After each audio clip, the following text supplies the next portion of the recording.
Adam here with Brooksaw Antiques. Today we have this 1970 Brother ProLine 709 vintage portable typewriter. I'm going to show you how to use the functions and make sure they all work.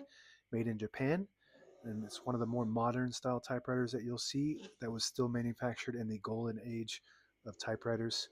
Brother still exists, making mostly office equipment. Up top is the left margin. I'm going to set that on 0 to 5 and the right one around 80. And this is the paper support arm that flips up from the back like a switchblade. And this is the paper bail that sits on top. It's got a scale and it holds the page down nice and tight.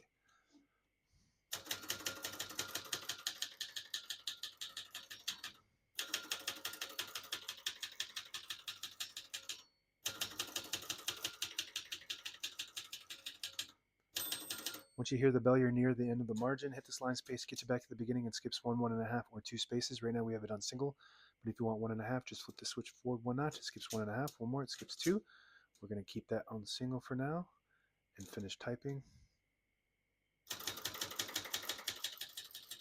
As you can see, all the keys type nice and none of them skip or stick. I'll type a sentence in red on the next line, switch from black to red. There's a switch on the right side. Flip that all the way up, it prints the bottom portion of the ribbon, which is red. When you have it in the middle, it doesn't print any ink at all. It just leaves a stencil for copying purposes. When you have it all the way down on the black indicator, it prints the top portion of the ribbon, which is black. We're going to move that up for red.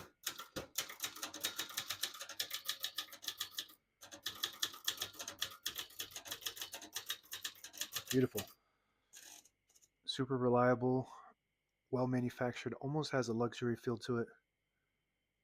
The print looks really good. Prints 11 characters per inch, which is pretty rare when it comes to typewriters, but not with Brother or Olympia. They both came pretty common with 11 characters per inch. Most typewriters are either 10 or 12, so this is right down the middle, sweet spot.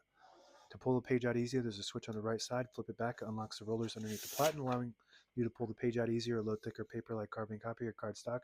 Make sure you flip that down, up, forward, before you load the next page, or else it won't load correctly. I went ahead and flipped the paper support arm down and put the color black back on black. Shift on each side and shift lock on the left. To clear that, just hit the shift button again. Above that is the margin release. When you get to the end of the margin, there's a mechanism that blocks you from printing. Hit the margin release, it will allow you to get past that and type all the way to the end. Very good. Touch control to the left of that, low and high. The higher you go, the more tension there is when you hit the keys. You do have to hit the keys harder for them to print, but they respond faster. Backspace on the right side, very smooth. Tab on the top right, this has a preset tabs of 10 spaces. Can't change it. Works good. Repeat spacer, this is it came more common as the newer the typewriter is. Smith Corona made some, and Brother made some, and some of the other new ones. I don't know what people would use that for. It's just a cool function. Open the hood. Just has 2 prongs that go down into the little spacers. And this is actually supposed to be inside. Let's see, like a seat belt for the spools. All the brand new ribbon is loaded on the left, but it was actually pulling in that side, but I want it to pull to this side so we can use up all fresh ink coming to that side. If you want to switch the direction, you just flip the side you want it to go to towards the middle, and that's meant to catch the eyelet at the end of the ribbon, which is a little metal piece. If you don't have an eyelet at the end of your ribbon, you can tie a knot and that should catch it. It just goes right back down into the 2 spacers. Carriage release on the right side only. This is a beautiful typewriter in excellent condition. I don't know if there's a scratch on it. Yeah, there's a little bit, but for its age, it's in excellent condition. And this is your paper support arm underneath the button. Really cool.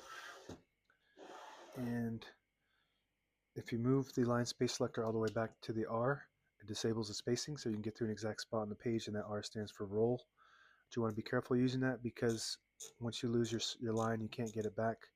Each one of those clicks is half a space. And that's it. Now available on eBay or Etsy. Search Brooksaw Antiques.